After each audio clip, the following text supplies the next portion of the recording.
What's going on, guys? Dragon's View here. Wanted to give you guys an update.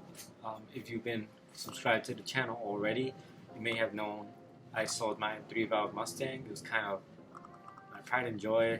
Had a lot of mods to that thing, although only aesthetic. But when it came down to performance, it was either spend a lot of money on kind of a slow car or just get a new platform that starts off with more power, with more potential. And that's exactly what I did. Unfortunately, I did betray Ford, and as you guys might kind of tell already, I got a 2008 Chevrolet Corvette. So after 2008, they started with the LS3 and the Tremec 6060, which is what I got. I think it was best bang for buck type of car.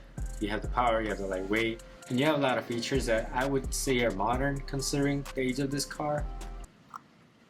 But then again, that's just coming from a 3-valve Mustang.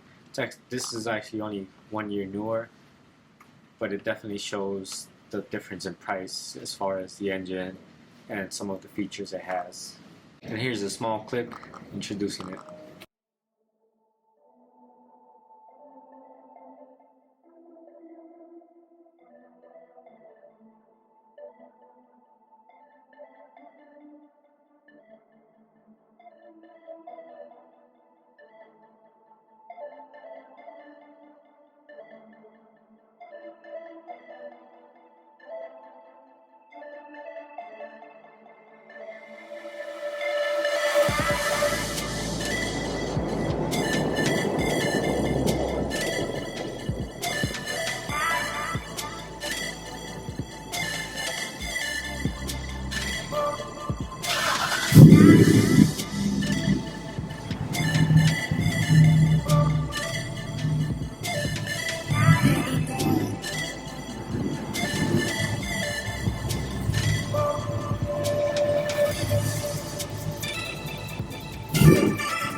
And there it is, guys. I got a really good deal on the car, honestly, despite, the inflation in prices due to COVID, all the car shortage. It might not be as cheap as it may have been last year, but still I think it was a good bang for buck type of car. It's got way lower miles than my 3-valve Mustang. My 3-valve was around 130,000 already. This only has 46,000. And paint is, I wouldn't say flawless, but it's pretty good. And I did just get it ceramic coated today. Well, paint corrected, detailed, ceramic coated. Shout out to Amanda. Make sure to hit her up. Her social will be down in the description. If you're in Chicago, need detailing, paint correction, ceramic coating, be sure to hit her up. And yeah, guys, here she is.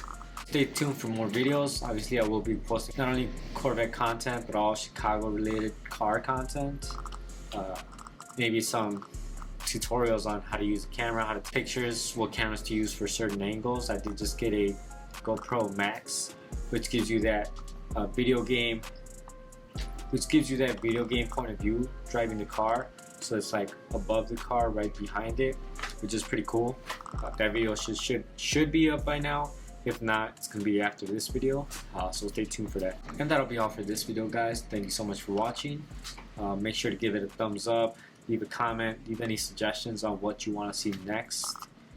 And until next time, guys, take care.